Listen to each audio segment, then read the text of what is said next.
মহাভারত। কংসকে এই সমাচার পেতে দাও যে আমাদের অষ্টম পুত্র জন্ম নিয়ে নিয়েছে। এক মুহূর্তের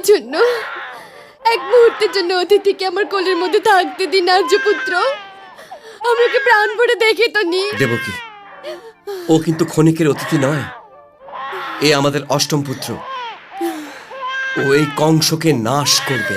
সময় নষ্ট করবেন না আর্যপুত্র। ওই নির্দয়ী রাজভবন থেকে নিশ্চয়ই বেরিয়ে পড়েছে। ওর আসা পর্যন্ত আমি ওকে প্রাণ ভরে দেখে তো নি। ভয় পেও না দেবকী, ভয় পেও না। বসুদেব, এই বালক মানব জাতির এক উজ্জ্বল ভবিষ্যৎ। একে যমুনার পারে নিয়ে যাও, আর গোকুলে গিয়ে তোমার বন্ধু নন্দরায়ের ওখানে রেখে এসো। কিন্তু আপনি যাবেন কি করে? আপনি তো শেকল পরে রয়েছেন।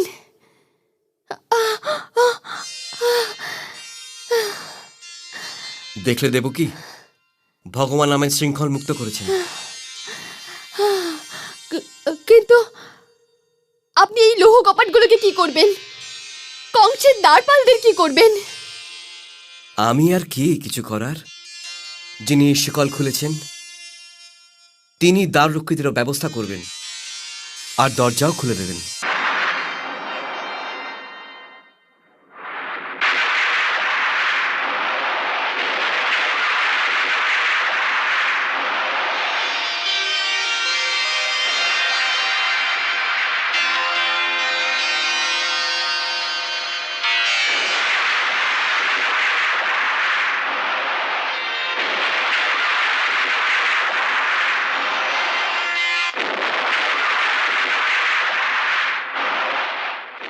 এখন সময় নষ্ট করো না বসুদেব, এই বালককে নিয়ে শীঘ্র এখান থেকে চলে যাও।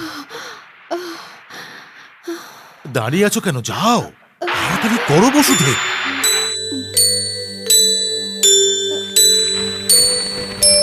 কৃষ্ণ পক্ষের অষ্টমী মধ্যরাত্রি বুধবার, কংসর কারা গৃহতে এলেন কৃষ্ণ অবতার, এলেন কৃষ্ণ অবতার। সিংহ রাশির এই সূর্য উদিত উচ্চ চন্দ্র, দেবতারা বাজান দুন্দুভি, তাল মধ্য স্বরমন্দ্র, তাল মধ্য স্বরমন্দ্র। মহা